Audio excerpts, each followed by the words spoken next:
ಎಲ್ರಿಗೂ ಕೂಡ ನಮಸ್ಕಾರ. ಈ ವಿಚಾರ ತಿಳಿದ್ರೆ ಖಂಡಿತವಾಗಿ ಎಲ್ರಿಗೂ ಖುಷಿ ಆಗುತ್ತೆ 100%. ಯಾಕೆಂದ್ರೆ ಅಭಿಮನ್ಯು ಬರುವಂತ ಸಾಧ್ಯತೆ ಇದೆ ನಿಶಾನೆ ಆನೆಯಾಗಿ. ಅಂಬಾರಿ ಹೊರದೇ ಇದ್ರು ಕೂಡ ಅಭಿಮನ್ಯು ನಿಶಾನೆ ಆನೆ ಅಂದ್ರೆ ಸಾಲಾಗಿ ಆನೆ ಹೋಗ್ತವಲ್ಲ, ಅದಕ್ಕಾದ್ರೂ ಅಭಿಮನ್ಯುನ ಕರೆಸಿ ಅನ್ನುವಂತ ಒಂದು ಪತ್ರವನ್ನ ಸಚಿವರಾದಂತ ಈಶ್ವರ್ ಖಂಡ್ರೆ ಅವರು ಬರೀತಾರೆ. ಈ ಹಿಂದೆ ಅರಣ್ಯ ಸಚಿವರಾಗಿದ್ರು ಈಶ್ವರ್ ಖಂಡ್ರೆ ಅವರು. ಈಗ ಪ್ರೆಸೆಂಟ್ ಇರುವುದು ರಾಮಲಿಂಗಾರೆಡ್ಡಿ ಅವರು ಅರಣ್ಯ ಸಚಿವರು. ಈಗ ಈಶ್ವರ್ ಖಂಡ್ರೆ ಅವರು ಗ್ರಾಮೀಣ ಅಭಿವೃದ್ಧಿ ಸಚಿವರಾಗಿದ್ದಾರೆ. ಸೊ ಅವ್ರಿಗೆ ಅಭಿಮನ್ಯು ಅಂದ್ರೆ ತುಂಬಾನೇ ಇಷ್ಟ. ಯಾಕೆಂದ್ರೆ ಅವರು ಪ್ರಾಣಿಗಳ ಜೊತೆ ಒಡನಾಟ ಇಟ್ಕೊಂಡಿದ್ರು, ಜೊತೆಗೆ ಅರಣ್ಯದ ಜೊತೆಗೆ ಸಾಕಷ್ಟು ರೀತಿಯಲ್ಲಿ ವಿಚಾರ ಎಲ್ಲ ತಿಳ್ಕೊಂಡಿದ್ದಾರಲ್ಲ. ವಿಷಯ ತಿಳಿದು ಅವ್ರಿಗೂ ಕೂಡ ಬಹಳಷ್ಟು ನಿರಾಸೆ ಆಯ್ತು. ಅಭಿಮನ್ಯುವಿನ ದೊಡ್ಡ ಅಭಿಮಾನಿ ಅವರು ಕೂಡ. ಲಕ್ಷಾಂತರ ಅಭಿಮಾನಿಗಳಲ್ಲಿ ಈಶ್ವರ್ ಖಂಡ್ರೆ ಅವರು ಕೂಡ ಒಂದು ದೊಡ್ಡ ಅಭಿಮಾನಿಯಾಗಿರ್ತಾರೆ. ಇವರು ಬರೆದಂತ ಒಂದು ಪತ್ರ ನೋಡಿ ಒಂದು ದೊಡ್ಡ ಭರವಸೆಯನ್ನ ಮೂಡಿಸಿದೆ. ಇನ್ನ ಒಂದು ಹೋಪ್ ಅನ್ನ ನಾವು ಇಟ್ಕೋಬಹುದು. ಯಾಕೆಂದ್ರೆ ಅಭಿಮನ್ಯು ಬರುವಂತ ಸಾಧ್ಯತೆ ಇದೆಯಾ ಅಂತ ಕೇಳೋದಾದ್ರೆ ಒಂದು ಹೋಪ್ ಇದೆ. ಯಾಕೆಂದ್ರೆ ಇವರ ಒಂದು ಪತ್ರ ಇದೆಯಲ್ಲ, ಅದು ಒಂದು ಖುಷಿ ತರಿಸುವಂತ ಒಂದು ವಿಚಾರ ಅನ್ಬೋದು. ಸೊ ಎಲ್ಲರೂ ಕೂಡ ಒಂದು ನಿರೀಕ್ಷಣೆ ಇಟ್ಕೊಂಡಿದ್ದಾರೆ ಅಭಿಮನ್ಯು ಬರ್ಬೋದು ಅಂತ, ಬರುವಂತ ಸಾಧ್ಯತೆ ಇದೆ ಅಂತ. ಯಾಕೆಂದ್ರೆ ಪೊಲಿಟಿಕಲಿ ಮನ್ಸ್ ಮಾಡಿದ್ರೆ ಖಂಡಿತವಾಗಿಯೂ ಕೂಡ ಅಭಿಮನ್ಯುನ ದಸರಾ ನಿಶಾನೆ ಆನೆಯಾಗಿ ಅಂದ್ರೆ ಸಾಲನೆಯಾಗಿ ಆನೆ ವಾಕ್ ಮಾಡೋಕೆ ಸಾಧ್ಯತೆ ಇರುತ್ತೆ. ಸೊ ಪೊಲಿಟಿಕಲಿ ಅದಾಗುತ್ತೆ ಖಂಡಿತವಾಗಿಯೂ ಕೂಡ. ಯಾಕಂದ್ರೆ ಈ ಹಿಂದೆ ನೀವು ಅರ್ಜುನನನ್ನು ಕೂಡ ನೋಡಿರ್ತೀರಾ, ಸಾಲಾನಿಯಾಗಿ ಎಷ್ಟು ವರ್ಷಗಳ ಕಾಲ ಭಾಗಿಯಾಗಿತ್ತು ಅಂತ. ಸೊ ಅಭಿಮನ್ಯುನು ಕೂಡ ಕರೆಸ್ಬೋದು, ಸಾಲಾನಿಯಾಗಿ ಅಭಿಮನ್ಯು ಸಹ ವಾಕ್ ನಲ್ಲಿ ಭಾಗಿಯಾಗ್ಬೋದು.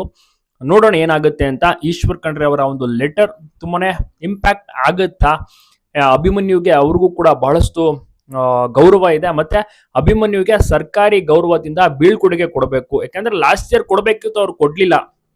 ಜೊತೆಗೆ ಯಾರಿಗೂ ಕೂಡ ಅಂದುಕೊಂಡು ಇರಲಿಲ್ಲ, ಯಾರಿಗೂ ಕೂಡ ಗೊತ್ತಿರಲಿಲ್ಲ ಲಾಸ್ಟ್ ಇಯರ್ ಅದು ಕೊನೆಯ ದಸರಾ ಆಗುತ್ತೆ, ಕೊನೆಯ ಜಂಬೂ ಸವಾರಿ ಅಂಬಾರಿಯನ್ನ ಹೊರುವಂತ ಆನೆ ಆಗುತ್ತೆ ಅಂತ. ಬಟ್ ಈ ವರ್ಷ ಏಪ್ರಿಲ್ಗೆ 60 ವರ್ಷ ದಾಟದಂತೆ. ಸೊ ಹಾಗಾಗಿ ಸರ್ಕಾರ ನಿಯಮದ ಪ್ರಕಾರ 60 ವರ್ಷ ಆದ್ಮೇಲೆ ಅಂಬಾರಿ ಹೊರಿಸುವಂತಿಲ್ಲ ಅಲ್ವಾ. ಲಾಸ್ಟ್ ಇಯರ್ ಗೊತ್ತಾಗ್ಬಿಟ್ಟಿದ್ರೆ ಇನ್ನೂ ವಿಜೃಂಭಣೆಯಿಂದ ಜನರು ಕೂಡ ದಸರಾನ ಆಚರಿಸೋರು. ಬಟ್ ಈ ಸತಿ ಕೂಡ ತುಂಬಾನೇ ಎಕ್ಸ್ಪೆಕ್ಟೆಡ್ ಇದ್ರು ಜನರು. ಲಾಸ್ಟ್ ದಸರಾ ಅಭಿಮನ್ಯುದು ನೋಡ್ಬೇಕು, ಎಲ್ರು ಕೂಡ ಮೈಸೂರಿಗೆ ಹೋಗ್ಬೇಕು, ನೋಡ್ಬೇಕು, ಹಬ್ಬ ಆಚರಿಸ್ಬೇಕು ಅಂತ. ಬಟ್ ಎಲ್ರಿಗೂ ಕೂಡ ಗೊತ್ತಾಗಿ ನಿರಾಸೆ ಆಯ್ತು. ಜೊತೆಗೆ ಲಿಸ್ಟ್ ನಲ್ಲಿ ಅಭಿಮನ್ಯು ಹೆಸರಿರ್ಲಿಲ್ಲ. ಹೀಗಾಗಿ ಬಹಳನೇ ಟ್ರೆಂಡಿಂಗ್ ಆಗಿತ್ತು, ಬಹಳನೇ ಸೆನ್ಸೇಷನ್ ಟಾಪಿಕ್ ಆಗಿತ್ತು. ಅಧಿಕಾರಿಗಳನ್ನು ಸಹ ಒಂದು ಪ್ರಶ್ನೆಯನ್ನ ಮಾಡ್ತಾರೆ, ಅವರು ಕೂಡ ಕೆಲವೊಂದಿಷ್ಟು ಮಾಹಿತಿಗಳನ್ನ ನೀಡ್ತಾರೆ. ಜೊತೆಗೆ ಮುಂದಿನ ದಿವಸಗಳಲ್ಲಿ ಇನ್ನಷ್ಟು ಹಿರಿಯ ಅಧಿಕಾರಿಗಳ ಜೊತೆ ಈ ವಿಚಾರ ಬಗ್ಗೆ ಚರ್ಚೆ ಮಾಡುವುದಾಗಿ ಕೂಡ ತಿಳಿಸ್ತಾರೆ. ಅಷ್ಟರಲ್ಲಿ ಈಶ್ವರ್ ಖಂಡ್ರೆ ಅವರು ಈಗಿನ ಅರಣ್ಯ ಸಚಿವರಾದಂತಹ ರಾಮಲಿಂಗಾರೆಡ್ಡಿ ಅವರಿಗೆ ಪತ್ರವನ್ನ ಸಹ ಬರೀತಾರೆ. ಅಭಿಮನ್ಯು ದಸರಾಗೆ ಬರಬೇಕು, ವಾಕ್ ನಲ್ಲಿ ಭಾಗಿಯಾಗಬೇಕು, ಜೊತೆಗೆ ಅಭಿಮನ್ಯುಗೆ ಸರ್ಕಾರಿ ಗೌರವದಿಂದ ಬೀಳ್ಕೊಡುಗೆ ನೀಡಬೇಕು ಅಂತ ನನ್ನ ಮನವಿ, ನನ್ನ ಅಭಿಪ್ರಾಯ ಅಂತ ಈಶ್ವರ್ ಖಂಡ್ರೆ ಅವರು ಪತ್ರ ಬರೆದಿದ್ದಾರೆ. ಸೊ ಇದನ್ನ ರಾಮಲಿಂಗಾರೆಡ್ಡಿ ಅವರು ಪರಿಗಣಿಸ್ತಾರ, ಸರ್ಕಾರದ ಜೊತೆಗೆ ತೀರ್ಮಾನ ಮಾಡ್ತಾರ, ಏನಾಗ್ಬೋದು ಕಾದು ನೋಡ್ಬೇಕಿದೆ. ಇನ್ನ ಒಂದು ಹೋಪ್ ಇದೆ. ಯಾಕೆಂದ್ರೆ ಇನ್ನ ಕಾಲಾವಕಾಶಗಳಿದೆ, ಇನ್ನು ಅನೇಕ ಸಮಯಗಳಿದಾವೆ. ಈಗಲೂ ಮನ್ಸ್ ಮಾಡಿದ್ರೆ ಸರ್ಕಾರ ಅಭಿಮನ್ಯುನ ಮೈಸೂರು ದಸರಾಗೆ ವಾಕ್ ನಲ್ಲಿ, ಪ್ರೊಸೆಷನ್ ನಲ್ಲಿ ಭಾಗಿಯಾಗುವಂತೆ ಮಾಡ್ಬೋದು. ಅಭಿಮನ್ಯು ಫಿಟ್ ಅಂಡ್ ಫೈನ್ ಆಗಿದ್ದಾನೆ, ಹೆಲ್ತಿ ಆಗಿದ್ದಾನೆ. ರಿಟೈರ್ಮೆಂಟ್ ಅಂತ ಹೇಳಿದ್ರೆ 60 ವರ್ಷ ಆಗಿದೆ ಅಂತ ಈಗ ಅವರು ಅನೌನ್ಸ್ ಮಾಡಿದ್ರಲ್ವ, ಹಾಗಾದ್ರೆ ಕಾರ್ಯಾಚರಣೆಗೂ ಬಳಸ್ಕೊಬಾರ್ದಲ್ವಾ? ಹಾಗಾದ್ರೆ ಮೊನ್ನೆ ನಡೆದಂತ ಏನು ಬೇಲೂರು ತಾಲೂಕಿನಲ್ಲಿ ಆನೆ ಹಿಡಿದ್ರಲ್ವಾ, ಅದನ್ನ ದೊಡ್ಡವರ ಕ್ಯಾಂಪಿಗೆ ಶಿಫ್ಟ್ ಮಾಡ್ತಾರಲ್ವಾ, ಆಗ ಅಭಿಮನ್ಯುನ ಯಾಕೆ ಬಳಸ್ಕೊಂಡ್ರು? ಅಲ್ಲಿಗೆ ಕರ್ಕೊಂಡು ಹೋಗಿರ್ತಾರೆ ಆನೆನ ಲಾರಿಯಿಂದ ಕೆಳಗಡೆ ಇಳಿಸೋಕೆ ಬೇಕು ಅಂತ. ಅದ್ ಬಿಟ್ರೆ ಚಿರತೆ ಕಾರ್ಯಾಚರಣೆಗೆ ಈಗ ಇತ್ತೀಚೆಗಷ್ಟೇ ಭಾಗವಹಿಸಿದ್ದ ಅಭಿಮನ್ಯು, ಅದನ್ನು ಕೂಡ ಬಳಸ್ಕೋಬಾರ್ದಲ್ವಾ? ನಿಯಮ ಅಂದ್ರೆ ನಿಯಮ, ಆದ್ರೆ ಇಲ್ಲಿ ದಸರಾಗೆ ಮಾತ್ರ ಯಾಕೆ ಸೀಮಿತ? ಅಭಿಮನ್ಯು ಬೇಡ, ಅಭಿಮನ್ಯುನ ಬಳಸ್ಕೋಬಾರದು, 60 ವರ್ಷ ಆಗಿದೆ ಅಂತ, ಕಾರ್ಯಾಚರಣೆಗೆ ಮಾತ್ರ ಬೇಕಾ?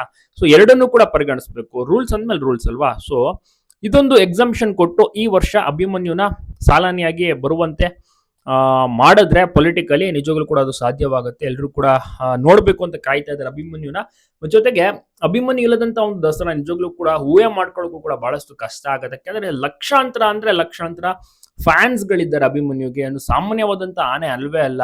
ಇಡೀ ಏಷ್ಯಾದಲ್ಲಿ, ಇಡೀ ಪ್ರಪಂಚದಲ್ಲೇ ನಂಬರ್ 1 ಆಗಿರುವಂತ ಆನೆ. ಇಂಥ ಒಂದು ಆನೆ ಹಿಂದೆ ಹುಟ್ಟಿಲ್ಲ, ಹಿಂದೆ ಹುಟ್ಟಿರ್ಬೋದು ಗೊತ್ತಿಲ್ಲ, ಬಟ್ ಮುಂದೆ ಅಂತೂ ಖಂಡಿತ ಹುಟ್ಟೋದಿಲ್ಲ. ಸೊ ಆ ರೀತಿ ಅರ್ಜುನ ಸಹ ಇದ್ದ, ಬಟ್ ಅಭಿಮನ್ಯು ವಿಶೇಷನೇ ಬೇರೆ ರೀತಿ. ಯಾಕಂದ್ರೆ ಹಿರಿಯ ಅಧಿಕಾರಿಗಳ ಒಂದು ಮಾತನ್ನ ತಾವು ಕೇಳಿದ್ರೆ ಗೊತ್ತಿರುತ್ತೆ ಯಾವ ರೀತಿ ಅವರೆಲ್ಲ ಎಕ್ಸ್ಪೀರಿಯನ್ಸ್ ಮಾಡಿದ್ರು, ಯಾವ ರೀತಿ ಅರ್ಜುನ ಜೊತೆ ಅಭಿಮನ್ಯು ಜೊತೆ ಒಡನಾಟ ಇಟ್ಕೊಂಡಿದ್ರು.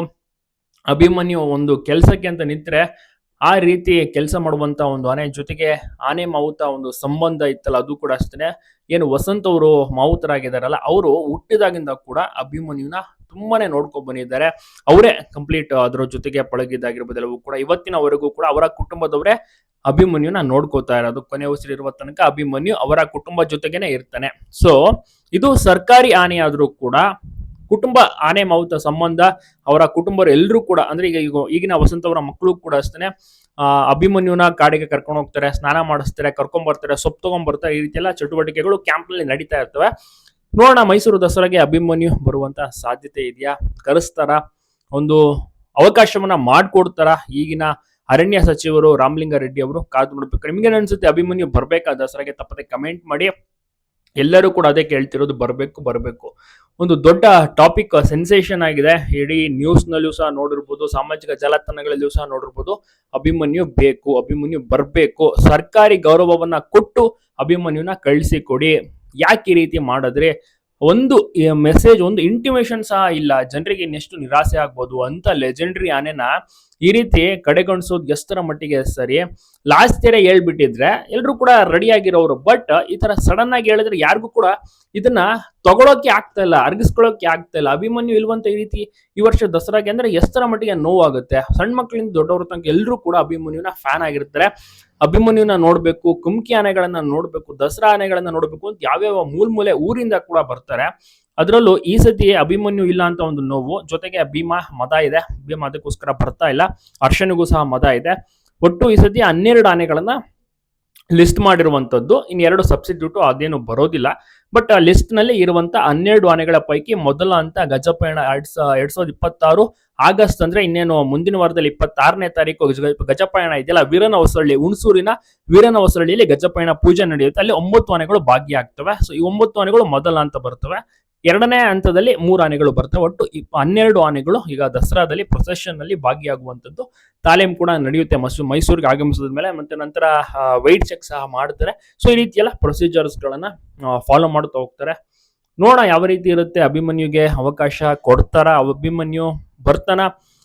ಈಶ್ವರ್ ಖಂಡ್ರೆ ಅವರು ಬರೆದಿರುವಂತ ಒಂದು ಪತ್ರದಿಂದ ಒಂದು ಜನರಿಗೆ ಹೊಸ ಒಂದು ಆಸೆಯೂ ಸಹ ಉದ್ಭವ ಆಗಿದೆ. ಅಭಿಮನ್ಯು ಬರ್ಬೋದನೋ, ಬರುವಂತ ಸಾಧ್ಯತೆ ಇದೆಯೇನೋ ಅಂತ.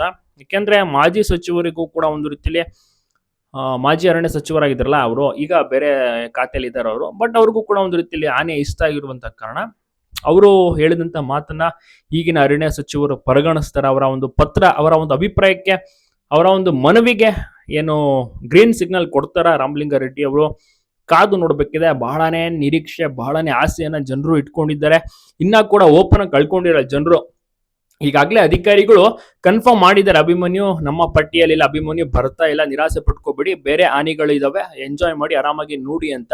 ಆದ್ರೂ ಕೂಡ ಅಭಿಮನ್ಯು ಬೇಕು ಎನ್ನುವಂತ ಒಂದು ಆಸೆಯಲ್ಲಿ ಜನರು ಇವತ್ತಿಗೂ ಕೂಡ ಇದ್ದಾರೆ. ಸೊ ನೋಡೋಣ ಏನಾಗ್ಬೋದು ಮುಂದಿನ ದಿವಸಗಳಲ್ಲಿ. ನಿಮ್ಮ ಅನಿಸಿಕೆನ ತಪ್ಪದೆ ಕಮೆಂಟ್ ಮಾಡಿ.